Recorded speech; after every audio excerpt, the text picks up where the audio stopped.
Hi, ഏവർക്കും നമസ്കാരം. Aim study സെന്ററിന്റെ പുതിയൊരു ക്ലാസ്സിലേക്ക് ഏവർക്കും സ്വാഗതം.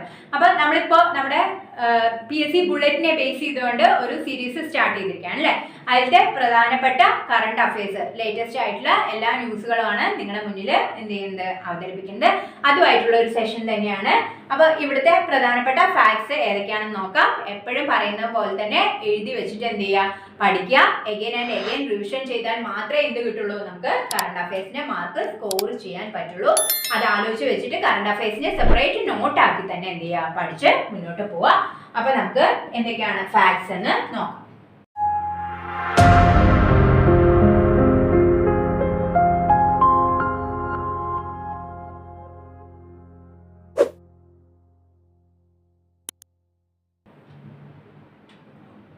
ഷാങ്ഹായ് കോർപ്പറേഷൻ ഓർഗനൈസേഷന്റെ 2024 ഉച്ചകോടിക്ക് വേദിയാകുന്നത് അസ്താന, കസാഖിസ്ഥാൻ.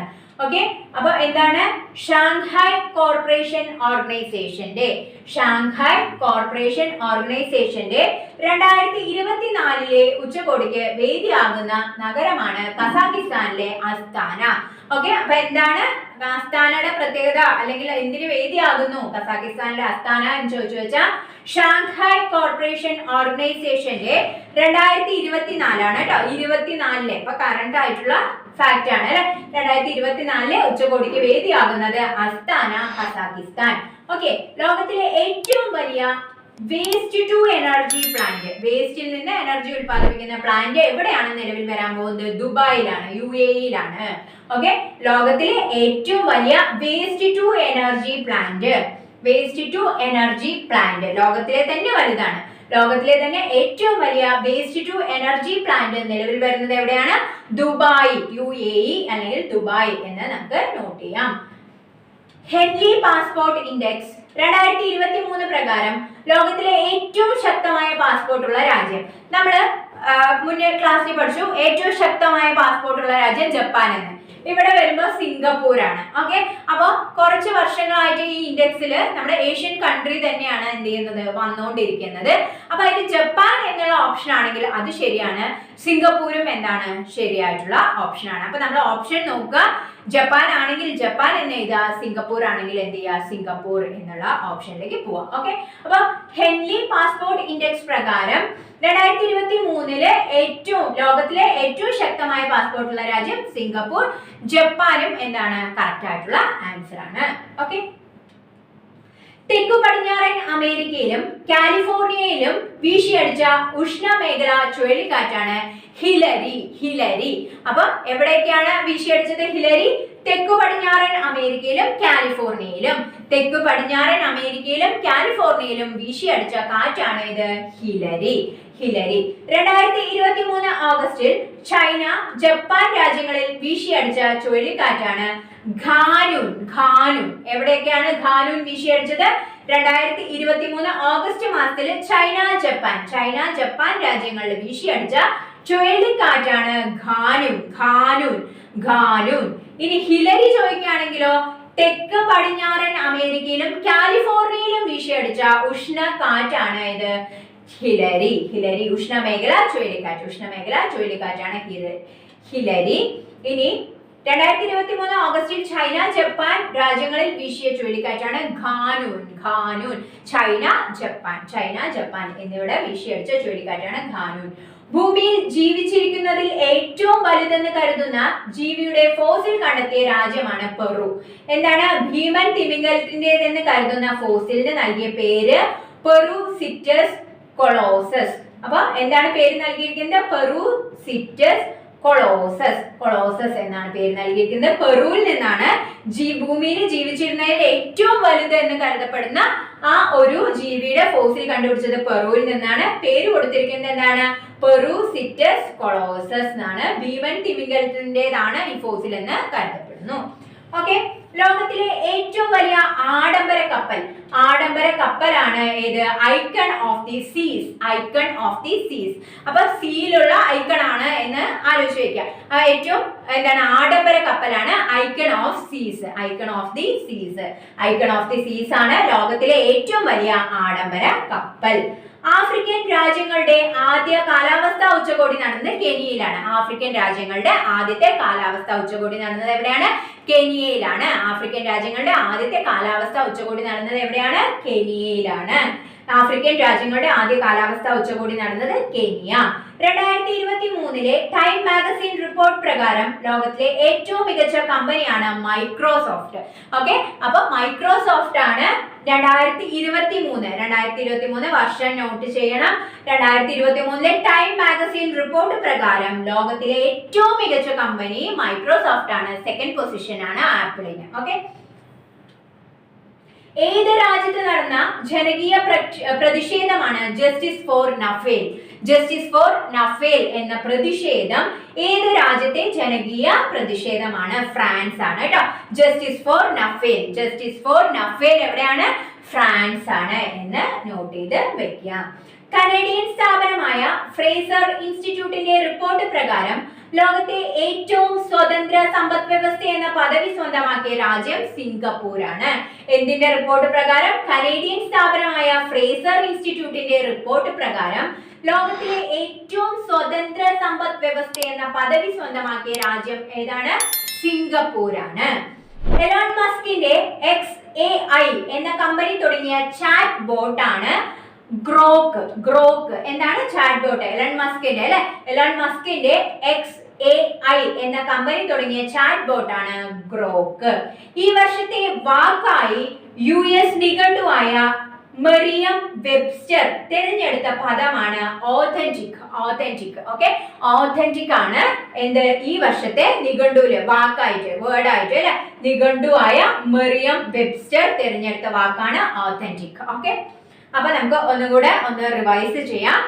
ഈ വർഷത്തെ വാക്കായിട്ട് US നിഘണ്ടുവായ മറിയം വെബ്സ്റ്റർ തിരഞ്ഞെടുത്ത വാക്ക് ഏതാണ്? ഓതന്റിക്. എന്റെ കൂടെ തന്നെ പറഞ്ഞു പോവാ, ഓതന്റിക്. എലൺ മസ്കിന്റെ XAI എന്ന കമ്പനി തുടങ്ങിയ ചാറ്റ് ബോട്ട് ആണ് ഗ്രോക്ക്. Okay, Grok. ഇനി കനേഡിയൻ സ്ഥാപനമായ ഫ്രേസർ ഇൻസ്റ്റിറ്റ്യൂട്ടിന്റെ റിപ്പോർട്ട് പ്രകാരം ലോകത്തിലെ ഏറ്റവും സ്വതന്ത്ര സമ്പദ് വ്യവസ്ഥ എന്ന പദവി ആർക്കാണ്? സിംഗപ്പൂരിനാണ്.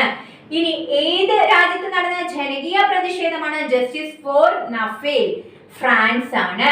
2023 ടൈം മാഗസിൻ റിപ്പോർട്ട് പ്രകാരം ലോകത്തിലെ ഏറ്റവും മികച്ച കമ്പനി ഏതാണ്? മൈക്രോസോഫ്റ്റ് ആണ്.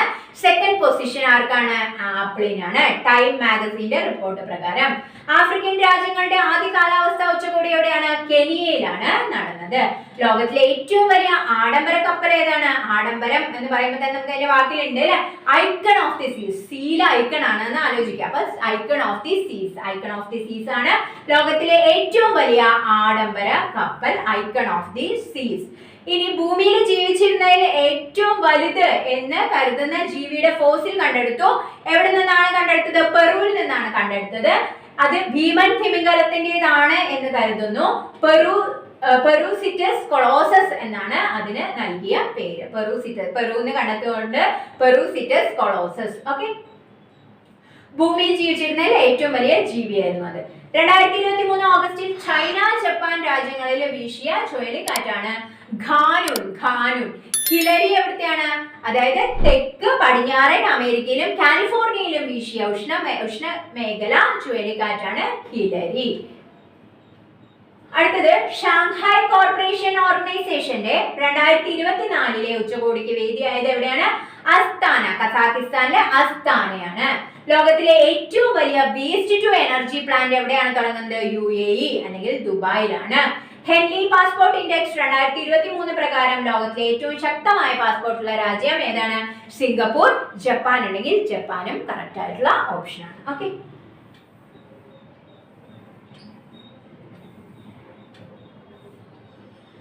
അടുത്താണ് ലോകത്തിലെ ഏറ്റവും ദൈർഘ്യമേറിയ സർവീസ് ഉള്ള റിവർ ക്രൂയിസ് കപ്പൽ. ലോകത്തിലെ ഏറ്റവും ദൈർഘ്യമേറിയ സർവീസ്, ഏറ്റവും കൂടുതൽ അതായത് ദൂരമുള്ള സർവീസ് ഉള്ള റിവർ ക്രൂയിസ് കപ്പലാണ് MV ഗംഗാ വാലിസ്. ലോകത്തിലെ ഏറ്റവും ദൈർഘ്യമാണ് കേട്ടോ. ലോകത്തിലെ ഏറ്റവും ദൈർഘ്യമേറിയ സർവീസ് ഉള്ള റിവർ ക്രൂയിസ് കപ്പൽ ഏതാണ്? MV ഗംഗാ വാലിസ് ആണ്. MV ഗംഗാ വാലിസ് ആണ്. രാഷ്ട്രപതി ഭവനിലെ മുഗൾ ഗാർഡൻ പൂന്തോട്ടങ്ങളുടെ പുതിയ പേരാണ് അമൃത് ഉദ്യാൻ. രാഷ്ട്രപതി ഭവനിലെ മുഗൾ ഗാർഡൻ പൂന്തോട്ടങ്ങളുടെ പുതിയ പേര് ചോദിക്കാൻ സാധ്യതയുണ്ട്.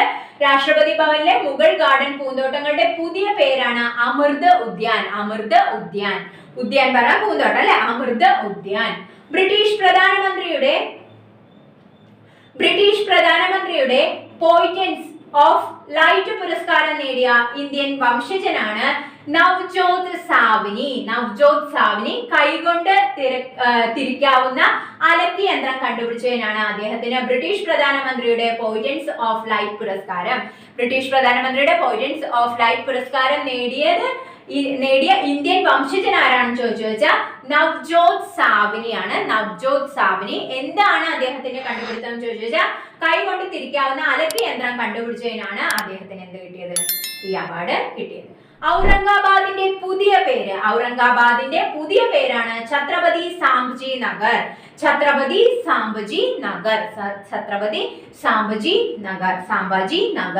ഔറംഗാബാദിന്റെ പുതിയ പേര് ഛത്രപതി സാംബജി നഗർ എന്നാണ്. ഒസ്മാനാബാദിന്റെ പുതിയ പേരാണെങ്കിൽ ധാരാശിവ്. ഒസ്മാനാബാദിന്റെ പുതിയ പേര് എന്താണ്? ധാരാശിവ്. അപ്പൊ ഒസ്മാനാബാദ് ധാരാശിവ്. അതുപോലെ തന്നെ ഔറംഗാബാദ് എന്താണ്? ഛത്രപതി സാംബജി നഗർ എന്നാണ് പുതിയ പേര്. 17ാമത് പ്രവാസി ഭാരതീയ ദിവസത്തിന്റെ വേദിയാണ് ഇൻഡോർ. മധ്യപ്രദേശിലെ ഇൻഡോർ ആണ് 17ാമത് പ്രവാസി ഭാരതീയ ദിവസത്തിന്റെ വേദി. 17ാമത് പ്രവാസി ഭാരതീയ ദിവസത്തിന്റെ വേദി എവിടെയാണ്? മധ്യപ്രദേശിലെ ഇൻഡോർ ആണ്. ഇന്ത്യയിലെ ഏറ്റവും വലിയ മലിനമായ നദിയാണ് കൂവം നദി. ഇന്ത്യയിലെ ഏറ്റവും മലിനമായ നദി ഏതാണ്? കൂവം നദി ട്ടോ. അപ്പൊ ഇന്ത്യയിലെ ഏറ്റവും മലിനമായ നദിയാണ് കൂവം നദി. ഇന്ത്യയിലെ ഏറ്റവും വലിയ hockey stadium Birsa Munda hockey stadium, Rourkela, Odisha. അപ്പൊ ഒഡീഷയിലെ ബിർസ മുണ്ട ഹോക്കി സ്റ്റേഡിയം ആണ് ഇന്ത്യയിലെ ഏറ്റവും വലിയ ഹോക്കി സ്റ്റേഡിയം. ഏതാണ്? Birsa Munda hockey stadium, Rourkela, Odisha. Okay. Turkey, Syria രാജ്യങ്ങളിലെ ഭൂകമ്പ ബാധിത പ്രദേശങ്ങളിൽ ഇന്ത്യ നടത്തിയ രക്ഷാപ്രവർത്തനത്തിന് നൽകിയ പേരാണ് ഓപ്പറേഷൻ ദോസ്ത്. അപ്പൊ ഓപ്പറേഷൻ ദോസ്ത് എന്താണെന്ന് ചോദിച്ചു വെച്ചാൽ തുർക്കി, സിറിയ രാജ്യങ്ങളിലെ ഭൂകമ്പ ബാധിത പ്രദേശങ്ങളിൽ തുർക്കിയിലെ സിറിയ എന്നുള്ള സ്ഥലത്തെ ഭൂകമ്പ ബാധിത പ്രദേശങ്ങളിൽ ഇന്ത്യ നടത്തിയ രക്ഷാപ്രവർത്തനമാണ് ഇത് ഓപ്പറേഷൻ ദോസ്ത്. ഓക്കെ, ഓപ്പറേഷൻ ദോസ്ത്. അപ്പൊ ഒന്നും കൂടി നമ്മൾ റിവൈസ് ചെയ്യാണ്. തുർക്കി, സിറിയ രാജ്യങ്ങളിലെ ഭൂകമ്പ ബാധിത പ്രദേശങ്ങളിൽ ഇന്ത്യ നടത്തിയ രക്ഷാപ്രവർത്തനത്തിന്റെ നൽകിയ പേരാണ് എന്ത്? ഓപ്പറേഷൻ ദോസ്ത്. ഇന്ത്യയിലെ ഏറ്റവും വലിയ hockey stadium Birsa Munda hockey stadium, Rourkela, Odisha. ഇന്ത്യയിലെ ഏറ്റവും മലിനമായ നദി ചോദിക്കുകയാണെങ്കിൽ ഏതാണ്? കൂവം നദിയാണ് കേട്ടോ. ഇന്ത്യയിലെ ഏറ്റവും മലിനമായ നദി ഏതാണ്? കൂവം നദിയാണ്. 17ാമത് പ്രവാസി ഭാരതീയ ദിവസ് വേദി എവിടെയാണെന്ന് ചോദിച്ചാൽ മധ്യപ്രദേശിലെ ഇൻഡോർ ആണെന്ന് നമുക്ക് നോട്ട് ചെയ്ത് വെക്കാം. 17ാമത് പ്രവാസി ഭാരതീയ ദിവസത്തിന്റെ വേദി എവിടെയാണ്? ഇൻഡോർ, മധ്യപ്രദേശ്. ഇനി ഒസ്മാനാബാദിന്റെ പുതിയ പേരെന്താണ്? ധാരാശിവ്. ഒസ്മാനാബാദിന്റെ പുതിയ പേര് ധാരാശിവ് എന്നാണ്. ഇനി ഔറംഗാബാദിന്റെ പുതിയ പേരാണെങ്കിലോ ഛത്രപതി സാംബജി നഗർ. ഔറംഗാബാദിന്റെ ഒസ്മാനാബാദിന്റെ പുതിയ പേര് ധാരാശിവ്. ഇനി ബ്രിട്ടീഷ് പ്രധാനമന്ത്രിയുടെ പോയിന്റ്സ് ഓഫ് ലൈറ്റ് പുരസ്കാരം നേടിയ ഇന്ത്യൻ വംശജനാണ് നവ്ജോത് സാവ്നി. എന്താണ് അദ്ദേഹത്തിന് ഈ പുരസ്കാരത്തിന് അർഹനാക്കിയത് എന്ന് ചോദിച്ചാൽ കൈകൊണ്ട് തിരിക്കാവുന്ന അലക്ക് യന്ത്രം കണ്ടുപിടിച്ചതാണ് ഈ പുരസ്കാരത്തിന് അർഹനാക്കിയത്. രാഷ്ട്രപതി ഭവനിലെ മുഗൾ ഗാർഡൻ പൂന്തോട്ടങ്ങളുടെ പുതിയ പേരെന്താണ്? അമൃത് ഉദ്യാൻ. ലോകത്തിലെ ഏറ്റവും ദൈർഘ്യമേറിയ സർവീസുള്ള റിവർ ക്രൂയിസ് കപ്പൽ ഏതാണ് എന്ന് ചോദിച്ചാൽ MV ഗംഗാ വാലിസ് ആണെന്ന് നമുക്ക് പഠിച്ച് വെക്കാം. ഓക്കെ, അപ്പൊ എന്ത് ചെയ്യാൻ? നോട്ട് ചെയ്ത് തന്നെ പഠിച്ചിട്ട് പോവാ. റിവിഷൻ എന്തായാലും വേണം. ഒരാഴ്ചയിൽ കുറെ നോട്ടുകൾ നമ്മൾ ഇത്ര എണ്ണം വെച്ചിട്ടുള്ള കറണ്ട് അഫയേഴ്സ് പഠിക്കാം. ഒരാഴ്ച കഴിയുമ്പോൾ റിവിഷൻ നടത്തിക്കോളൂ. എങ്കിൽ മാത്രമേ നമുക്ക് എന്ത് ചെയ്യുള്ളൂ? കറണ്ട് അഫയേഴ്സിന്റെ മാർക്കുകൾ കറക്റ്റ് ആയിട്ട് നമുക്ക് ലഭിക്കുള്ളൂ.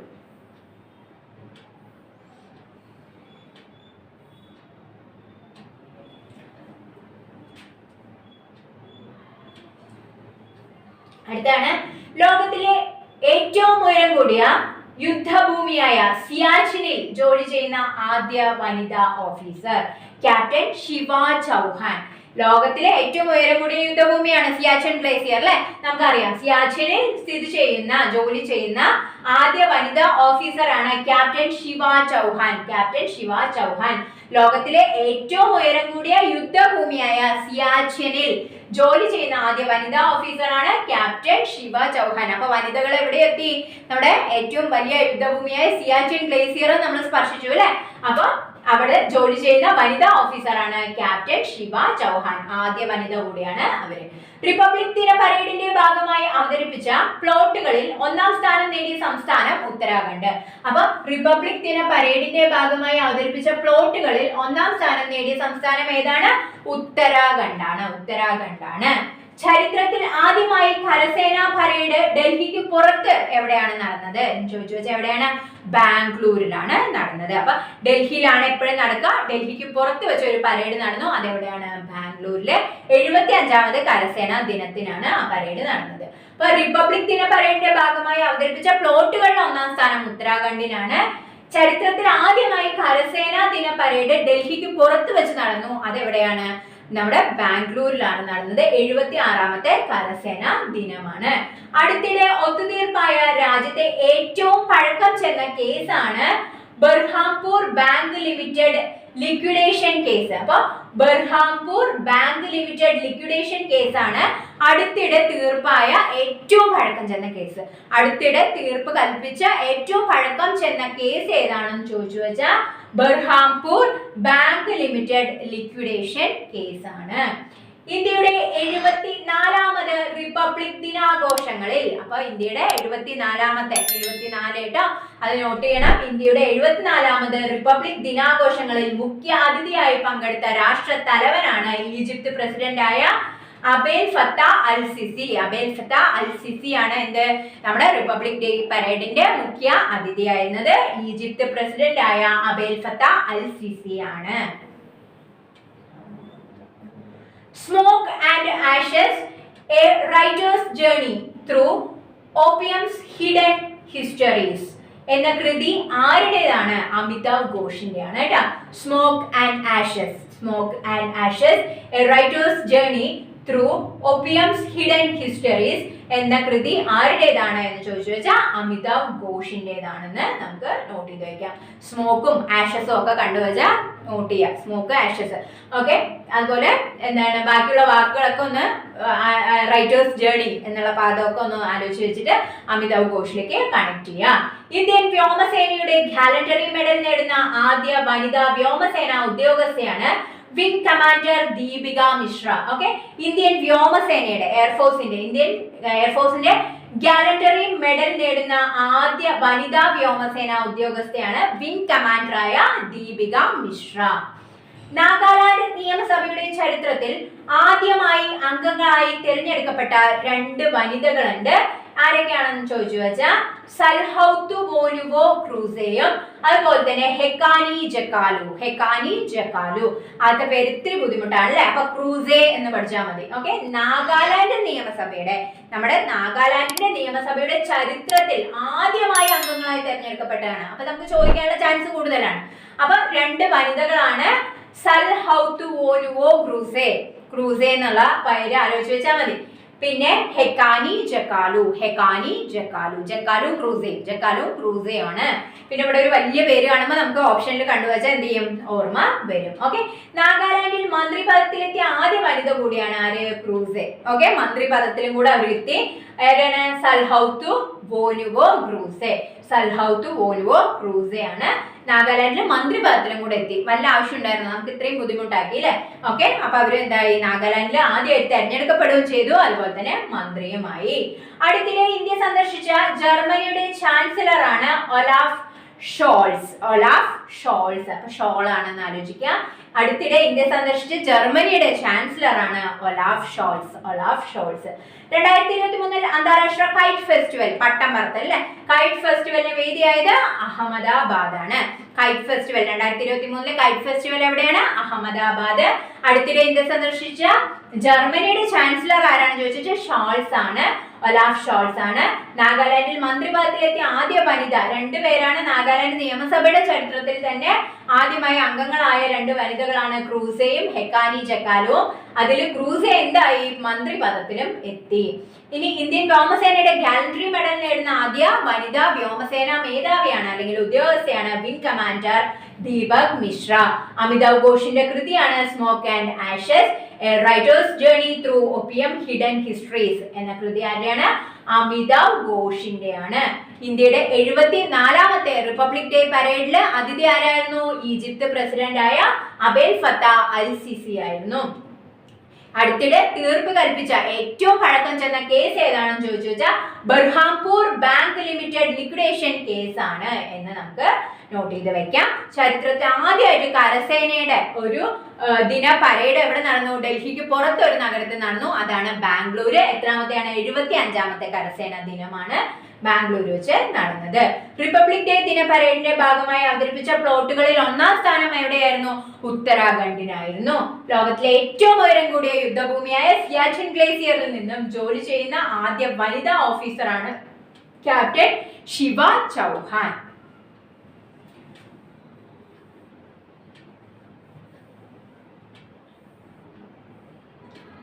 അടുത്താണ് ഭരണഘടനാ ശില്പി. ആരാണ് ഭരണഘടനയുടെ ശില്പി, ഡോക്ടർ BR അംബേദ്കർ അല്ലെ. അപ്പൊ ഭരണഘടനാ ശില്പി ഡോക്ടർ BR അംബേദ്കറുടെ ഇന്ത്യയിലെ ഏറ്റവും ഉയരം കൂടിയ പ്രതിമ അനാച്ഛാദനം ചെയ്തു.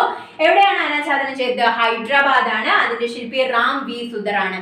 നമ്മുടെ സർദാർ വല്ലഭായ് പട്ടേലിന്റെയും ആ പ്രതിമ എന്താണ്, നമ്മുടെ യൂണിറ്റിയുടെ സ്റ്റാച്യു എന്നറിയപ്പെടുന്ന ആ പ്രതിമയും എവിടെയാണ്, ആരാണ് ശില്പി, റാം വി സുധർ തന്നെയായിരുന്നു. അപ്പൊ ഭരണഘടനാ ശില്പിയായ ഡോക്ടർ BR അംബേദ്കറുടെ ഇന്ത്യയിലെ ഏറ്റവും വലിയ സ്റ്റാച്യു ആണിത്. എവിടെയാണ് അടുത്തിടെ അനാച്ഛാദനം ചെയ്തത്, ഹൈദരാബാദ് ആണ്. ശില്പി ആരാണ്, റാം വി സുധർ. അദ്ദേഹം തന്നെയാണ് സർദാർ വല്ലഭായ് പട്ടേലിന്റെ പ്രതിമയുടെ ശില്പി. Okay. Braving A viral Storm, India's COVID-19 vaccine story എന്ന പുസ്തകം എഴുതിയത് ആരൊക്കെ ചേർന്നിട്ടാണെന്ന് ചോദിച്ചാൽ ആശിഷ് ചന്ദ്രോർക്കറും സൂരജ് സുധീറും ചേർന്നിട്ടാണ്.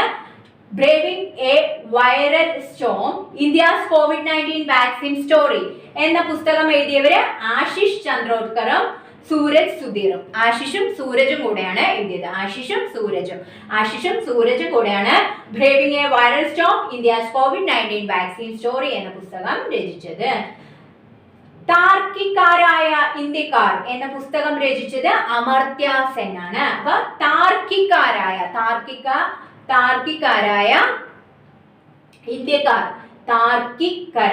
ഇന്ത്യക്കാർ എന്ന പുസ്തകം രചിച്ചത് ആരാണ്, അമർത്യ സെൻ ആണ്.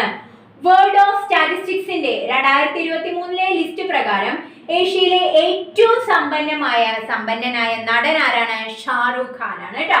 വേൾഡ് ഓഫ് സ്റ്റാറ്റിസ്റ്റിക്സിന്റെ 2023 ലിസ്റ്റ് പ്രകാരം ഏഷ്യയിലെ തന്നെ ഏറ്റവും സമ്പത്ത് ഉള്ള നടനാണ് ആര്, ഷാരൂഖ് ഖാൻ. ഗായിക വാണി ജയറാമിന്റെ ശരിയായ പേര് കലൈവാണി എന്നാണ് കേട്ടോ. വാണി ജയറാമിന്റെ ശരിയായ പേര് കലൈവാണിയാണ്. 100ലേറെ രാജ്യങ്ങളിൽ റിലീസ് ചെയ്ത ആദ്യ ഇന്ത്യൻ സിനിമയാണ് പഠാൻ. ഓക്കെ, 100ലേറെ രാജ്യങ്ങളിൽ റിലീസ് ചെയ്ത ഇന്ത്യയിലെ ആദ്യത്തെ സിനിമയാണ് ഇത് പഠാൻ. സംവിധാനം സിദ്ധാർത്ഥ് ആനന്ദ് ആണ്. രാജ്യത്തെ സിനിമാ തിയേറ്ററിൽ വിമാനത്താവളമുള്ള ഒരേ ഒരു രാജ്യത്തെ സിനിമാ തിയേറ്ററുകളിലുള്ള ആദ്യ വിമാനത്താവളം, അതായത് സിനിമാ തിയേറ്ററിന്റെ ഉള്ളിൽ എന്തുണ്ട്, ഒരു വിമാനത്താവളം ഉണ്ട്. എവിടെയാണ്, ചെന്നൈയിലാണ് കേട്ടോ. ചെന്നൈയിലാണ്. ഇന്ത്യയിൽ ആദ്യമായി വെള്ളത്തിനടിയിൽ തുരങ്കത്തിലൂടെ മെട്രോ ട്രെയിൻ സർവീസ് പരീക്ഷണോട്ടം നടത്തിയത് എവിടെയാണെന്ന് ചോദിച്ചാൽ കൊൽക്കത്തയിലെ ഹൂഗ്ലി നദിയിലാണ്. അതുപോലെ തന്നെ 2023 തെരഞ്ഞെടുക്കപ്പെട്ട മുഖ്യമന്ത്രിമാർ നമുക്ക് ചോദിക്കാം അല്ലെ. അപ്പൊ മാണിക് സർക്കാർ ആയിരുന്നു അല്ലെ ഇത്രയും കാലം. അപ്പൊ മാണിക് സാഹ ത്രിപുര. മാണിക് സാഹയാണ് ത്രിപുരയിലെ പുതിയ CM. ഓക്കെ, മാണിക് സാഹ ത്രിപുര. കോൺറാഡ് സാങ്മയാണെങ്കിൽ മേഘാലയ. അപ്പൊ കോൺറാഡ് സാങ്മ മേഘാലയ, സാഹ ത്രിപുര, സാങ്മ മേഘാലയ. ഗെയ്ഫു റിയോ നാഗാലാൻഡിലാണ് ഗെയ്ഫു റിയോ. വിഷ്ണുദേവ് സായ്, ഇത്തിരി പറയാൻ കിട്ടുന്ന ഒരു പേരായിരുന്നു അല്ലെ. വിഷ്ണുദേവ് സായ് ഛത്തീസ്ഗഡ്. അതുപോലെ തന്നെ സിദ്ധരാമയ്യ കർണാടക, അത് നമുക്ക് അറിയാവുന്നതാണ് അല്ലെ. സിദ്ധരാമയ്യ കർണാടക. മോഹൻ യാദവ് മധ്യപ്രദേശ്. മോഹൻ യാദവ്, യാദവ് മധ്യപ്രദേശ്. ലാൻസുഹോമ മിസോറാം. ഭജൻലാൽ ശർമ്മ രാജസ്ഥാൻ. രേവന്ത് റെഡ്ഡി തെലുങ്കാന. ഒരിക്കൽ കൂടെ നമ്മൾ റിവിഷൻ ചെയ്യാണ്. രേവന്ത് റെഡ്ഡി തെലുങ്കാന, ഭജൻലാൽ ശർമ്മ രാജസ്ഥാൻ, ലാൽസുഹോമ മിസോറാം, മോഹൻ യാദവ് മധ്യപ്രദേശ്, സിദ്ധരാമയ്യ കർണാടക, വിഷ്ണുദേവ് സായ് ഛത്തീസ്ഗഡ്, ഗെയ്ഫു റിയോ എവിടെയാണ്? നാഗാലാൻഡില്. കോൺട്രോഡ് സാങ്മ എവിടെയാണ്? മേഘാലയ. മാണിക് സാഹ എവിടെയാണ്? ത്രിപുര. ഓക്കെ, ഇന്ത്യയിൽ ആദ്യമായി വെള്ളത്തിനടിയിലൂടെ തുരങ്കത്തിലൂടെ മെട്രോ ട്രെയിൻ സർവീസ് പരീക്ഷണോട്ടം നടത്തിയത് ഹൂഗ്ലി നദിയിലാണ് കേട്ടോ, കൊൽക്കത്ത. ഇനി രാജ്യത്തെ സിനിമാ തിയേറ്ററുള്ള ആദ്യ വിമാനത്താവളമാണ് ചെന്നൈയില്. 100ലേറെ രാജ്യങ്ങളിൽ റിലീസ് ചെയ്ത ഇന്ത്യൻ സിനിമയാണ് പഠാൻ. സംവിധാനം സിദ്ധാർത്ഥ് ആനന്ദ്. ഗായിക വാണി ജയറാമിന്റെ യഥാർത്ഥ നാമം എന്താണ്? കലൈവാണിയാണ്. വാണി ജയറാമിന്റെ യഥാർത്ഥ നാമം Kalaivani. World of statistics 2023 list പ്രകാരം ഏഷ്യയിലെ ഏറ്റവും സമ്പന്നനായ നടനാരാണ്? ഷാറൂഖ് ഖാൻ ആണ്. താർക്കികരായ ഇന്ത്യക്കാർ എന്ന പുസ്തകം രചിച്ചത് അമർത്യ സെൻ ആണെന്ന് നോക്കി വെക്കാം. Braving A viral Storm, India's COVID-19 vaccine story എന്ന പുസ്തകം എഴുതിയവര് ആശിഷും സൂരജുമാണ്. ആശിഷ് ചന്ദ്രോർക്കറും സൂരജ് സുധീറും. ഇനി ഭരണഘടനാ ശില്പിയായ ഡോക്ടർ അംബേദ്കറുടെ ഏറ്റവും ഉയരം കൂടിയ പ്രതിമ ഹൈദരാബാദിൽ അനാച്ഛാദനം ചെയ്തു. ശില്പി ആരാണ്? റാംവി സുന്ദർ ആണ്. ഓക്കെ, അപ്പൊ ഇത്രയും ഫാക്റ്റ് ആണ് നമ്മൾ ഡിസ്കസ് ചെയ്തത്. ഒരു ഫാക്ട് പോലും വിട്ടുപോകരുത്. കറക്റ്റായി നോട്ട് ചെയ്തിട്ട് റിവിഷൻ ചെയ്ത് തന്നെ പഠിച്ച് മുന്നോട്ട് പോവാം. ഓക്കെ, നമുക്ക് കറണ്ട് അഫയേഴ്സിൽ എന്തായാലും ഫുൾ മാർക്ക് സ്കോർ ചെയ്യണം. ഓക്കെ, അപ്പോൾ താങ്ക് യു.